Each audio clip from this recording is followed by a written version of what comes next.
Hi, this is Chris Peters for the Hampton History Museum, and today we're going to take a closer look at two of the more interesting artifacts that we have in our 17th century collection at the museum, and that would be the two coins that you see in the case behind me here.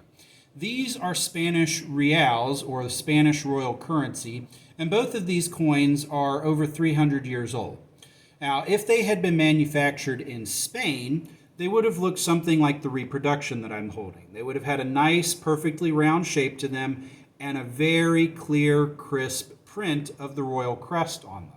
However, the two coins in our collection were manufactured in Central and South America, and they look a bit more like this one. Believe it or not, this coin has the exact same crest as the other one, and both of the examples in the case here, but these were minted in Spanish colonies. One of them is from Peru, and the other is from Mexico. And the mints that the Spanish set up in the colonies didn't have equipment of the same quality as the ones that they had back in Spain, so the coins are a bit rougher. Now, Spanish reals, like most of the currency being used in Europe at the time, were made out of solid metal, either solid gold, silver, or copper, and so these Spanish reals are made out of solid silver. That means that they were actually worth the weight of the metal itself, which meant that the currency was pretty universal. Didn't matter what country a coin came from, it was worth the weight of the metal itself. And that meant that these coins were circulated pretty widely through North and South America because even though they were Spanish, they could still be used in the British or French colonies.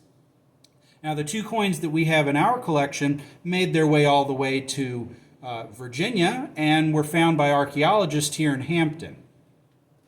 These coins are commonly called pieces of 8 because they would be cut up into smaller pieces to be used for smaller purchases. These coins, being made out of solid silver, were worth quite a bit. So if you wanted to buy a cheaper item, you may have needed to cut it down into smaller pieces. This is also what you would frequently see as the treasure in a pirate film. Anytime you see a pirate film where they attack a Spanish ship, especially a Spanish treasure ship, these are the coins that they're usually after. And Spain was shipping back hundreds of thousands of coins like this every year from Central and South America throughout most of the colonial period. In fact, the wealth, the gold and silver that they pulled out of Central and South America was one of the prime reasons that France and England tried to set up colonies in North America. They were also searching for sources of these precious metals in North America to rival what Spain had found in Central and South America. So pieces of 8, or Spanish reals, were used as legal currency throughout all of the colonial Americas and were even legal currency in the United States up until 1821.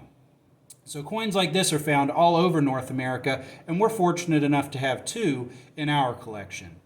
We have a lot of other interesting 17th century artifacts at the museum, so when you have a chance to come and visit us, please do.